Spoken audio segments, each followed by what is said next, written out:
Hi friends, இன்றைக்கி Sunday சமையலுங்க. என்ன பண்ண போகிறோம்னு பார்த்தீங்கன்னா, முரண் மீன் தாங்க வாங்கிட்டு வந்து க்ளீன் பண்ணி வச்சுருக்கேன். இந்த மீன் வந்து பொரிக்கிறதுக்கும் தலை பகுதி, வால் பகுதி, வயிறு பகுதி எல்லாமே வந்து குழம்பு வைக்கிறதுக்கு எடுத்து வச்சுருக்கேன். பாருங்கள், ஃபுல்லாக சுத்தமாக க்ளீன் பண்ணி வச்சுருக்காங்க. இப்போ நம்ம பொரிக்கிறதுக்கு உப்பு தேவையான அளவு சேர்த்துக்கலாம். மிளகாத்தூள் சேர்த்துக்கோங்க. குழம்பு மிளகாத்தூள் தான் நான் சேர்க்குறேன். இதில் ஒரு 3 டேபிள் ஸ்பூன் மிளகாத்தூள் சேர்த்துக்கலாம். ஒரு அரை லெமன் புளிஞ்சு விட்டுக்கலாங்க. கொஞ்சமாக இஞ்சி பூண்டு பேஸ்ட்டு சேர்த்து நல்லா கலந்து விட்டுக்கலாம்.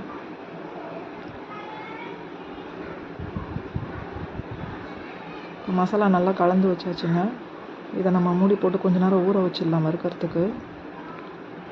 இப்போ நம்ம மீன் குழம்பு செய்கிறதுக்கு ஒரு கடாயை வச்சுட்டு அதில் ஃபஸ்ட்டு நல்லெண்ணெய் ஊற்றிக்கிறேன். அப்புறம் 2 டேபிள் ஸ்பூன் ரீஃபைண்ட் ஆயில் ஊற்றிக்கிறேங்க. எண்ணெய் சூடானதும் கொஞ்சம் வெந்தயம், கொஞ்சம் கடுகு, உளுத்தம் பருப்பு போட்டு தாளிச்சிக்கலாம். இப்போ மீன் குழம்புக்கு புளி ஊற வச்சாச்சு. தக்காளி, வெங்காயம், பூண்டு, சின்ன வெங்காயம் கட் பண்ணி வச்சுருக்கேன். 3 பச்சை மிளகாய் எடுத்து வச்சுருக்கேன். இப்போது எண்ணெய் சூடானதும் பூண்டு சேர்த்துக்கோங்க. பூண்டு பொரிஞ்சதும் சின்ன வெங்காயம் போட்டு நல்லா வதக்கிக்கலாம். சின்ன வெங்காயம் பார்த்திங்கன்னா சீக்கிரம் வதங்காது. ஸோ அதை ஃபஸ்ட்டு போட்டு வதக்கிக்கிறேன்.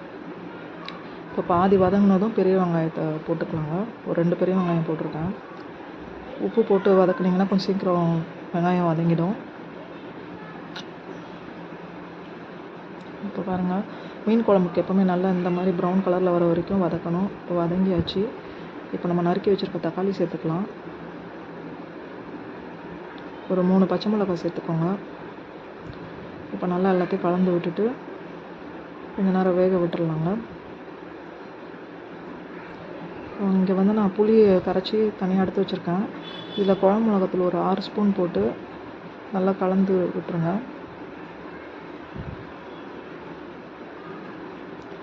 இப்போ கலந்து வச்சுருக்க நம்ம புளியும் மிளகாத்தூளையுமே இப்போது தக்காளி வதங்கி நல்லா எண்ணெய் பிரிஞ்சு வந்திருக்கு, அதில் ஊற்றி சேர்த்துக்கலாம்.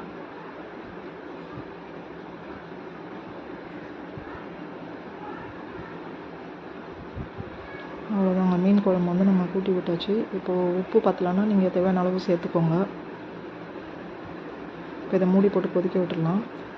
இந்த சைடு வந்து நான் வந்து மீன் பொரிக்கிறதுக்கு தவாவில் எண்ணெய் ஊற்றிருக்கேன். ஒரு 3 டேபிள் ஸ்பூன் எண்ணெய் ஊற்றிருக்கேன். எண்ணெய் சூடானதும் மீன் பொரிக்க எடுத்து வச்சிடலாம்.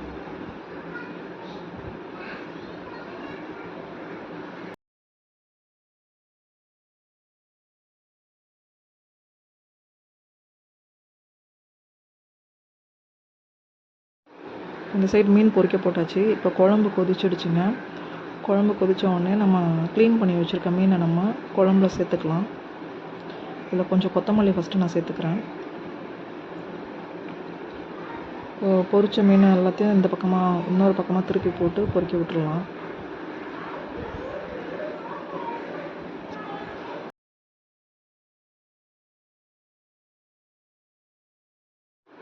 இப்போ நம்ம குழம்புல மீன் சேர்த்துடலாங்க.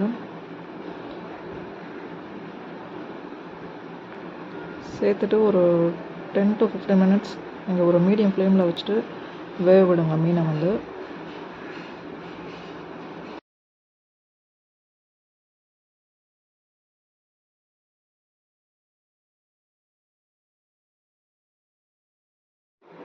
இப்போ மீன் பொரிச்சாச்சுங்க. ஒரு தட்டில் எடுத்து வச்சிடலாம்.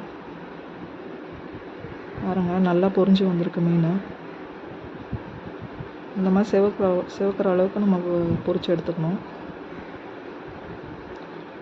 அடுத்த இன்னொரு ஈடு வந்து மீன் போட்டு பொரிச்சு எடுக்கிறேன்.